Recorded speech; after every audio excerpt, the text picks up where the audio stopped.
It's a new day. Oh, it's a new time. And there's a new way. 여러분 샬롬이시죠? 샬롬? 네. 우리 성도들은 전천후적인 마음의 평안을 누리고 사는 자들입니다. 샬롬 하는 얘기는 우리 한국말 인사로 안녕하십니까? 밤새 별일 없으셨습니까? 어떤 환경이 주는 어떤 위로나 또 마음의 평탄한 상태, 별일이 없으셨냐 하는 그런 상태에서 내가 안녕한 게 아니라 별일이 많은데도 마음속에 평안을 잃지 않고 있는 그 평안의 종교, 샬롬, 이렇게 인사를 하는 것 아니겠습니까? 여러분 지난 한 주간에도 얼마나 우리 마음이 부대끼는 일들이 많으셨습니까?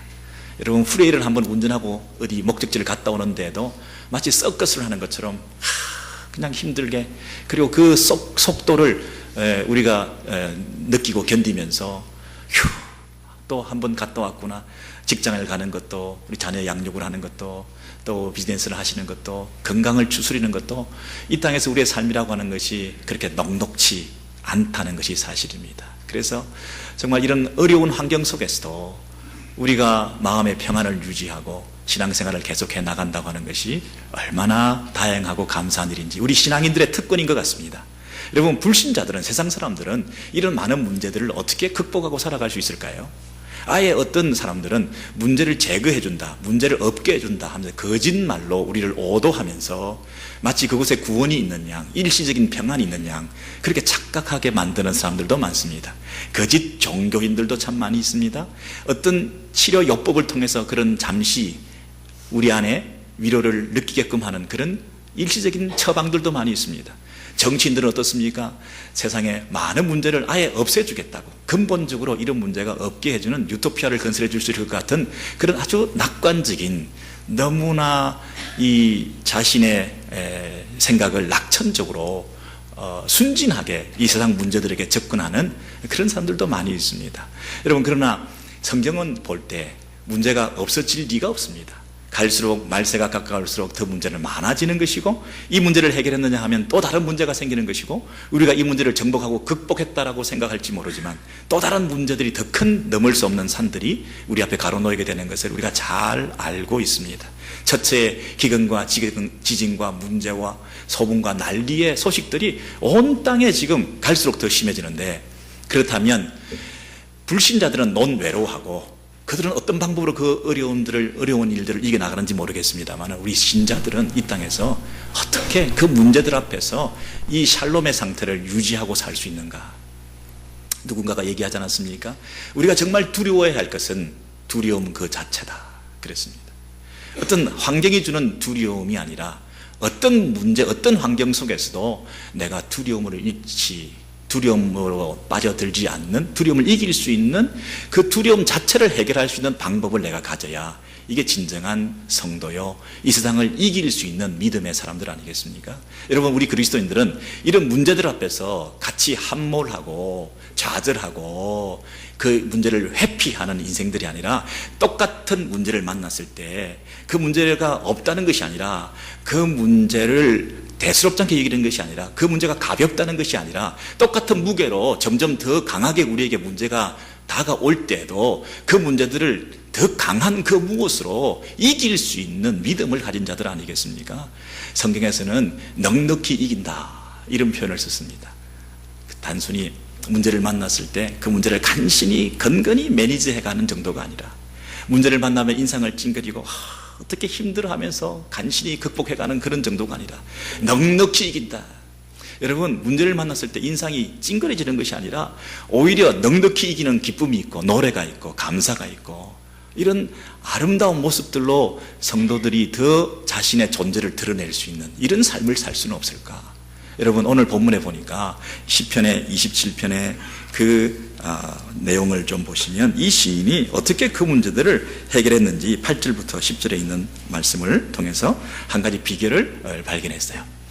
저 역시도 여러 가지 어려운 일들이 있고, 문제를 만나고 갈등이 있고 참 죽을 것 같은 그런 고비가 있고, 그렇지만은 이 말씀을 보니까 이 말씀 속에 문제를, 스트레스를, 아픔들을, 갈등을 어떻게 우리가 극복해낼 수 있는지 이렇게 말씀해 주시는 거예요. 8절에 보시면 너희는 내 얼굴을 찾으라 하실 때에 하나님께서 우리에게 이렇게 말씀하십니다. 야, 너희 죽겠냐? 힘드냐? 극심한 고통 속에 두려워하고 있냐? 너희는 내 얼굴을 찾으라 이렇게 말씀하신다는 거예요. Seek my face. 하나님의 얼굴을 찾아라.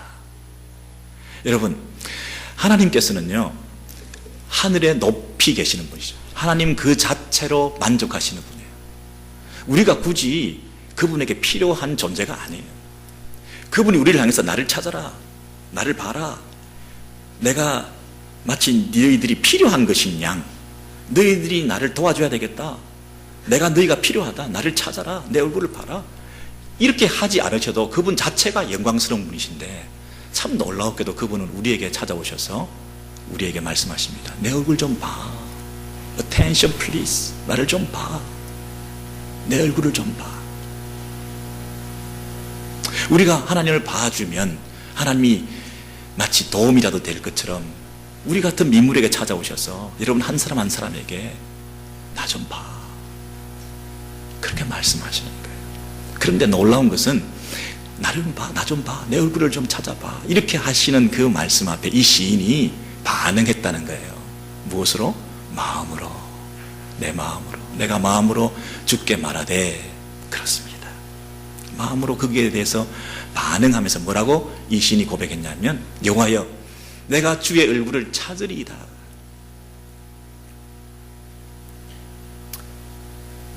나 좀 찾아. 여러분, 우리가 어려움을 당하면 고개를 푹 숙이고 이게 끝났구나 할 때가 얼마나 많습니까? 다 소용없어. 신앙도 더 이상 펑션하지 않습니다. 나를 이 지경에 내버려 두는 하나님을 내가 또 찾아서 뭐 하겠습니까?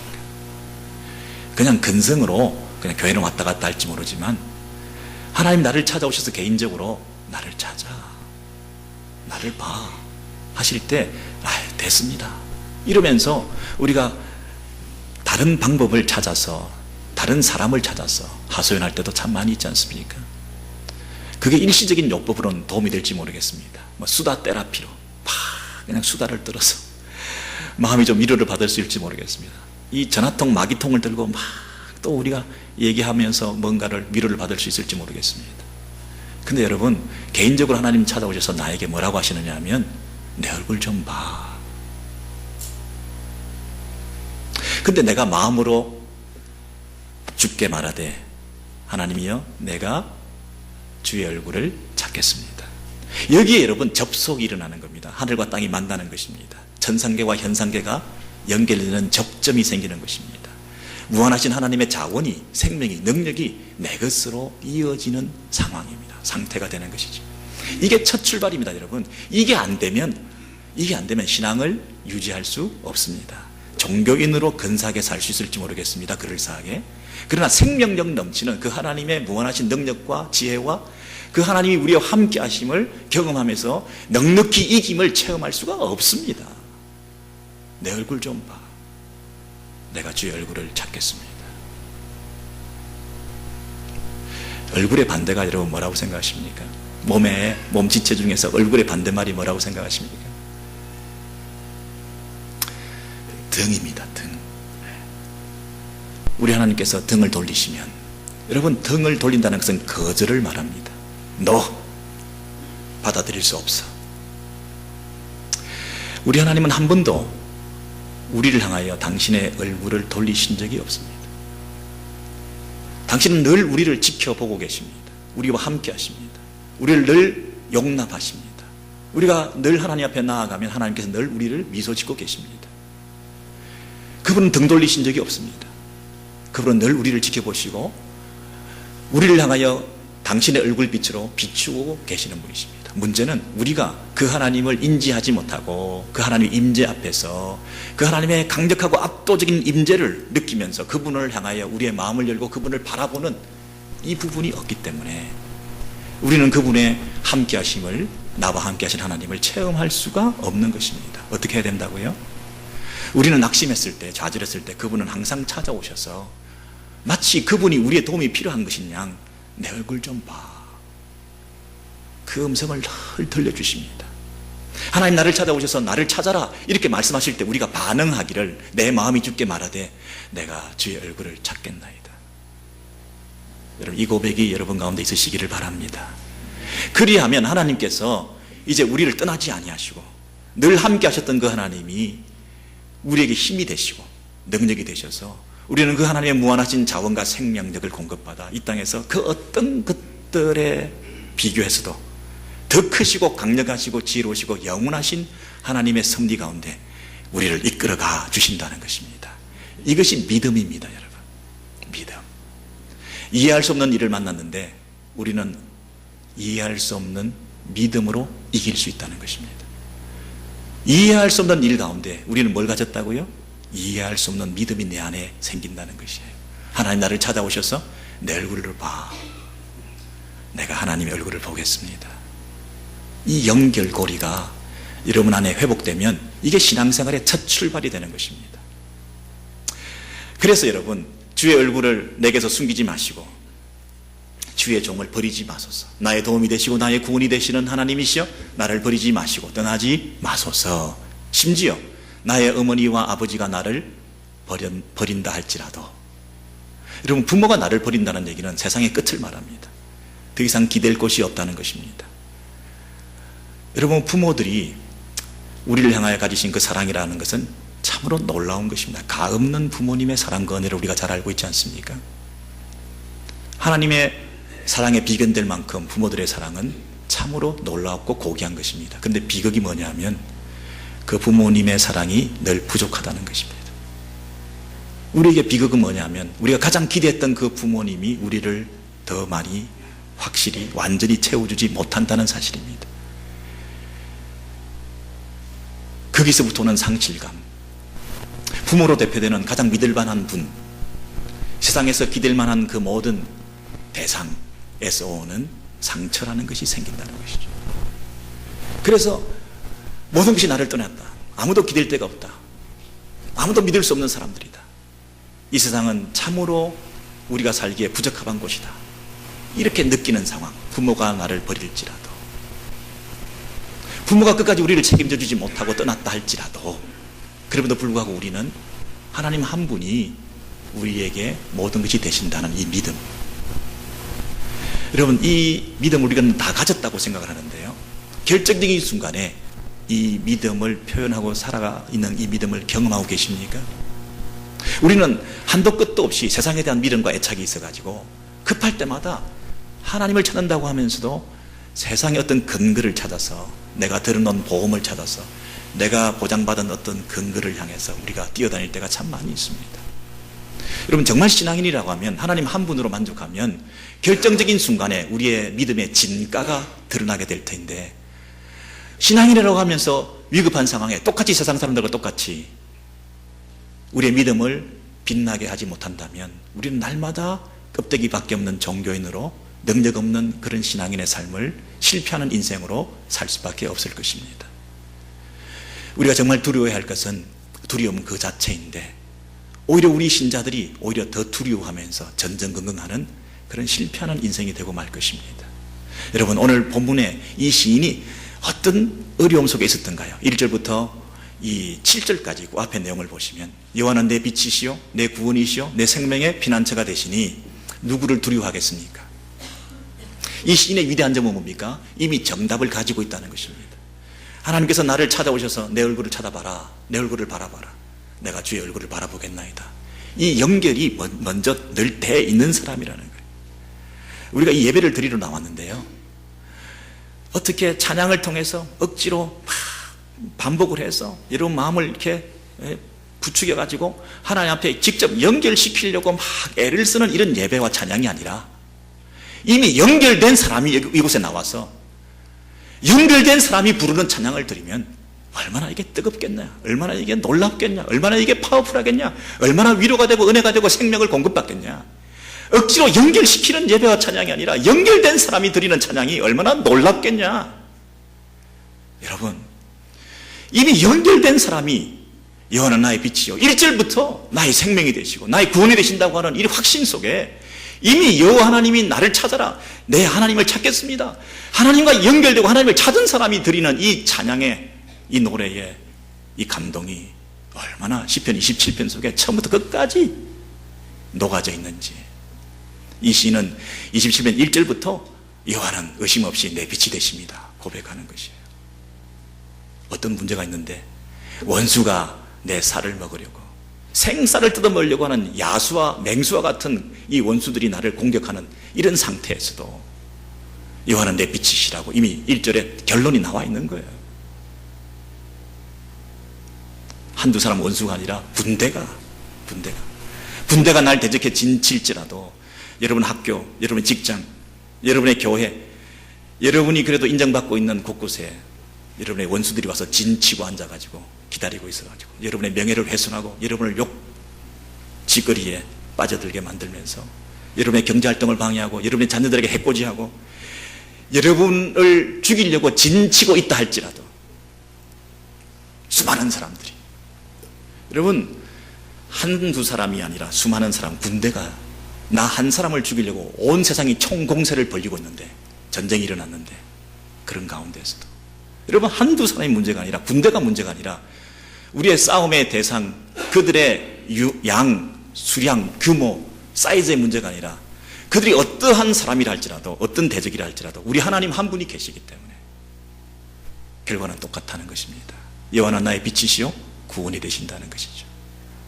여러분 이런 강력한 하나님에 대한 의지, 이 시인에게서 발견되는 이런 탁월한 믿음의 그 빛나는 모습이 우리 가운데 있나요? 여러분 빛이 언제 발견될 수 있습니까? 어둠 속에서. 칠흑 같은 어둠 속에 동굴에 우리가 빠져서 수렁에 빠졌다고 생각해 보십시오. 다리가 분질러졌습니다. 캄캄합니다. 이 사고 난 것, 다리가 부러진 것보다 더 큰 두려움은 아무도 없다는 것입니다. 나만 있다는 것입니다. 내가 이곳에 있는 것을 아무도 모른다는 사실이 너무나 두려웠습니다. 그런데 저기 끝에서 불빛이 보입니다. 구조가 시작되었습니다. 여러분 이 사람에게 있어서 제일 큰 희망은 뭔가요? 나만 이곳에 있는 줄 알았는데 나 아닌 다른 사람이 나를 향하여 구원의 수색을 시작하고 있다는 그 사실이 주는 기쁨이 있습니다. 빛이라고 하는 것은 어둠을 물러가게 하는 것입니다. 수많은 대적들이 있다 할지라도 빛이 어둠을 물러가게 하는 것처럼 그 자욱하고 깜깜하고 드리워져 있는 그 어둠이 그 빛 한 줄기로 인해서 물러가게 되는 것처럼 우리 앞에 놓여 있는 산적한 문제들과 대적들과 최악의 맹수와 야수들이 내 생쌀을 뜯어먹는 그런 고통 가운데 나를 죽이려고 하는, 진치고 있는 그 사람들이 있다 할지라도 어둠이 물러가듯이 하나님에 대한 믿음 하나 가지고 나의 빛이 되신 여호와예요. 여러분 내 마음에 나의 빛이 되신 여호와예요. 이 한마디 고백이 주는 그 파워가 얼마나 큰지, 모든 어둠을 물러가게 하는 이 하나님의 능력, 나의 구원이 되시고 나의 생명의 피난처가 되시는 이 하나님, 이게 신앙이라는 거예요. 이게 능력이라는 것입니다. 이게 넉넉히 이긴다는 개념이라는 것이에요. 여러분 이런 믿음을 가진 그런 체험이 삶 가운데 넘치시기를 바랍니다. 아무리 어려워도 나의 빛이신 여호와여, 어둠을 물러가게 하는 이 빛의 능력을, 하나님에 대한 믿음을 가진 이 파워를 세상을 정복하고 이기고 남음이 있는 이 놀라운 우리의 신앙의 순수함을 가지고 하나님 앞에 한 분 그분을 향해서 내 믿음을 표현할 때 하나님께서 우리에게 참된 승리를 허락해 주실 줄 믿습니다. 이 시인이 그 고백을 뭐라고 얘기를 하냐면, 내가 여호와께 청했던 한 가지 곧 내 생전에 여호와의 집에 거하여 여호와의 이름 아름다움을 앙망하며 그 전에서 사모하게 하실 것이다. 이 시인은 한 가지밖에 없다는 거예요. 이 시인의 지금 관심사는 한 가지밖에 없다는 거예요. 대적, 원수, 전쟁 다 지금 상관이 없는 거예요. 이 시인의 한 가지 관심은 뭐냐면 하나님 앞에 내가 어떤 존재인가, 하나님에 대한 집중, 한 분 하나님에 대한 특별한 나와의 관계, 그분을 노래하고 찬양하고 그분 앞에 모든 것을 맡겨드리는 그분과의 친밀함의 회복, 그분과의 이 인티머시가 회복되어서 그분의 음성을 듣고 그분의 말씀대로 순종하고 그분과 교제하고 그분의 아름다움을 바라보고 그분의 전에 거하며 그분과 대화하고 그분과 함께 살아가는, 그분과 동행하는 이 삶이 내게 가장 큰 관심이라는 거예요. 이 사람의 가장 큰 문제는 내가 하나님과의 친밀성에 문제가 없는가, 그 부분을 점검하고 있다는 것이에요. 군대가 문제가 아니었어요. 환경이 문제가 아니었어요. 어둠이 문제가 아니었어요. 내 안에 빛이 있는가, 그게 문제였다는 것이죠. 그래서 이 시인이 내가 한 가지 내 관심사, 그것이 회복되면 내 안에 노래가 회복된다는 것입니다. 내 안에 찬양이 다시 울려 퍼지게 된다는 것입니다. 두려움이 없어진다는 것입니다. 내가 마땅히 드릴 것을 즐거운 제사로 드린다는 것입니다. 헌물을 드린다는 것입니다. 여러분, 제가 처음에 말씀드렸죠. 어떻게 넉넉히 이기나. 문제를 만났을 때 어떻게 찌푸리고 간시 이렇게 근근히 신앙인이 이렇게 살아가나. 아니라 오히려 문제를 만났을 때 오히려 기뻐할 수 있는가. 오히려 문제를 만났을 때 넉넉히 이기는 즐거움과 찬송이 회복될 수 있는가. 내 안에 말할 수 없는 노래가 있는가. 이해할 수 없는 일을 당했을 때 내 안에 이해할 수 없는 믿음으로 그 문제들을 이겨낼 수 있는가. 오히려 찬송하는가. 이게 신앙인이라 그랬죠. 이 신앙인이 지금 내가 즐거운 제사를 드리겠고 노래하겠다. 찬양하는 사람들은 이런 감격과 이런 신앙이 바탕이 되어서 부르는 노래가 세상에 영향력을 나타내고 사람들을 감화시키고 사람들을 주께로 돌아오게 하는 것이죠. 근데 입술로만, 그 이론적으로만 부르는 찬송이 아니라 이 믿음의 근거에서 부르는 찬송이 하나님께서 쓰실 만한 하나님의 사역의 통로가 되겠죠. 여러분, 이게 정상적인 신앙인의 모습이라는 것입니다. 이게 티피컬한 성도라면 누구나 이런 고백이 있는 성도가 되어야 된다는 것입니다. 이게 구약의 인물만 이렇습니까? 그럼 신약의 로마서 8장에 한번 가보시겠어요? 이게 신구약 성도들은 누구나 다 이런 믿음의 산 증인들이 되어야 되는데, 로마서 8장에 보시면 환난이나 공고나 박해나 기근이나 적신이나 위험이나 칼이랴. 지금 여러분이 당면하고 있는 문제가 칼의 위협입니까? 여러분이 적신이십니까? 이 붉은 몸으로 몸뚱아리 하나밖에 남지 않았습니까? 다 잃어버리고 지금 몸뚱아리 하나 남으셨나요? 적신이신가요?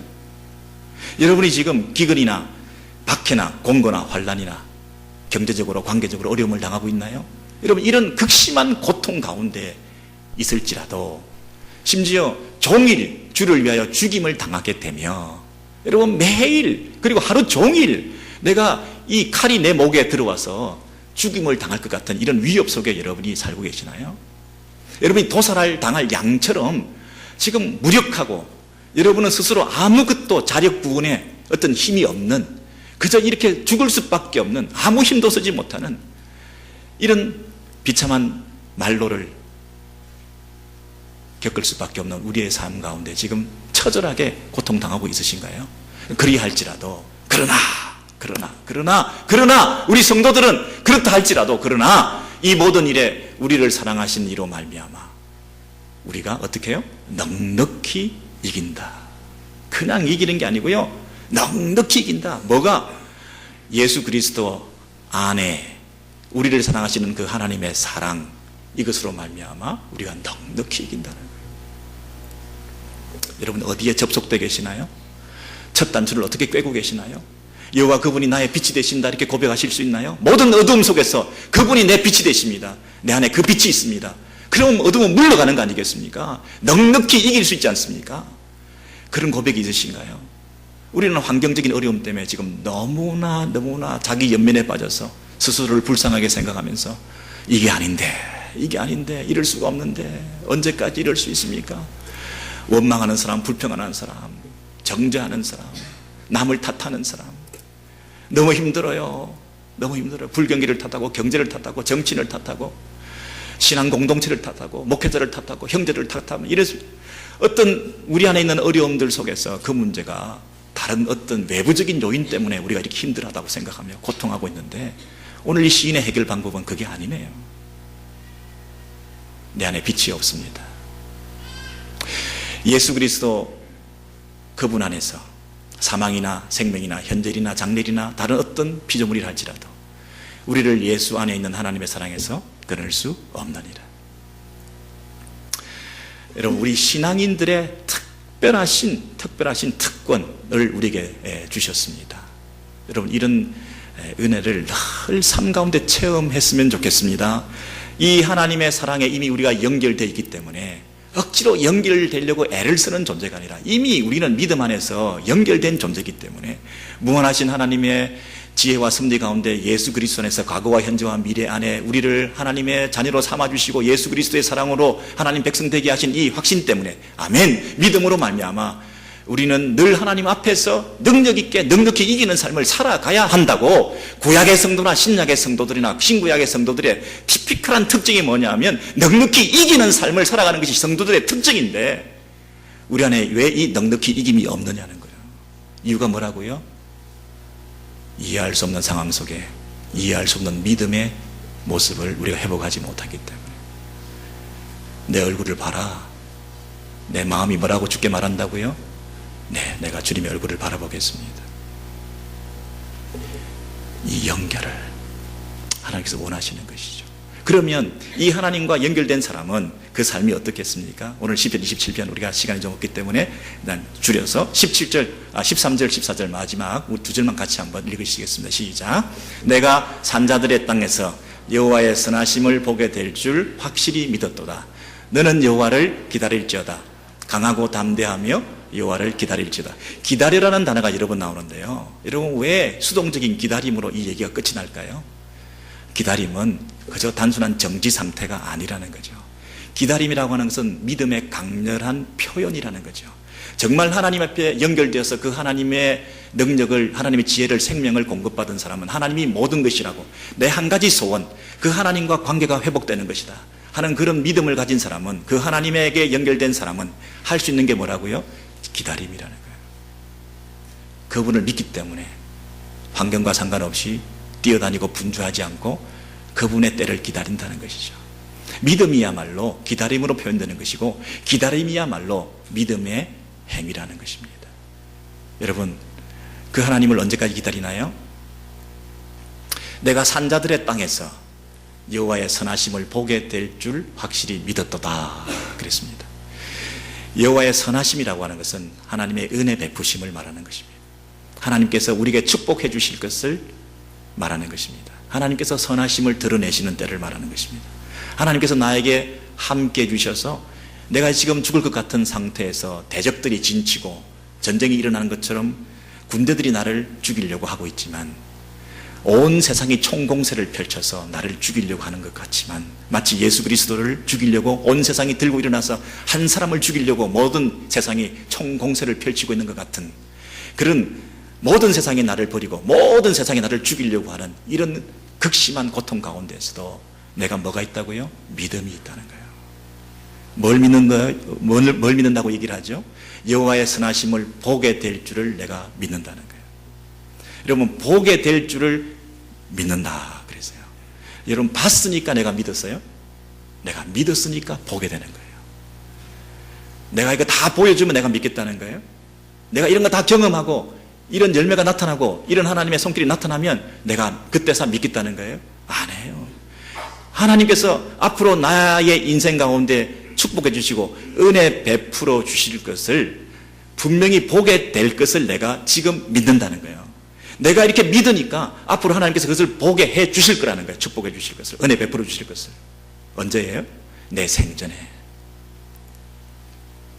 내가 산자들의 땅에서, 내가 이 땅 위에서, 내가 살아있는 동안에, 내가 죽고 난 다음에도 하나님께서 도와주시고 은혜 베풀어 주시겠습니다마는, 내가 살아있는 동안에도 하나님께서 내 생전에, 이 살아있는 호흡이 있는 동안에 하나님께서 나에게 좋은 날을 주실 거라는 거예요.